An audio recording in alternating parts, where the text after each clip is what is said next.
মনে করবেন না, ইট ইজ নাথিং পার্সোনাল, এটা বাংলাদেশের স্বার্থের জন্য আমাদেরকে বলতে হচ্ছে। আমরা দেখতে পাচ্ছি যে বিএনপি বাংলাদেশে সংস্কার কার্যক্রমগুলোকে প্রত্যেকটা পদে পদে তারা বাধা দিচ্ছে, প্রত্যেকটা পদে পদে।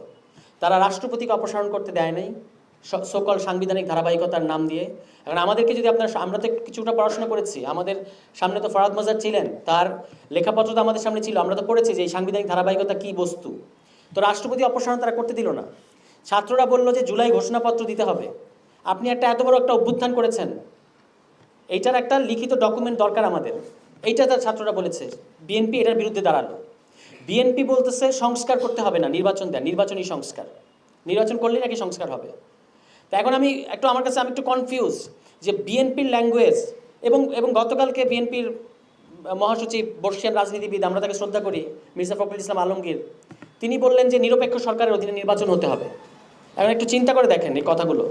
আওয়ামী লীগের লোকেদের বক্তব্য, দিল্লির বক্তব্য, বিএনপির বক্তব্য এক হয়ে যাচ্ছে কেন? যে দিল্লি 6 মাস আগেও বাংলাদেশে নির্বাচন চায় নাই, তারা এখন বাংলাদেশের নির্বাচনের জন্য এত উতলা হয়ে উঠেছে কেন? একটাই কারণ, জানুয়ারির আগে দিল্লি যে কারণে বাংলাদেশে ইলেকশন চায় নাই, ঠিক একই কারণে দিল্লি এখন বাংলাদেশে ইলেকশন চায়। সেটা হচ্ছে যে বাংলাদেশে কোনো না কোনোভাবে গণতান্ত্রিক বিকাশ, গণতান্ত্রিক রাষ্ট্র হিসেবে বাংলাদেশকে দাঁড়াতে না দেয়া।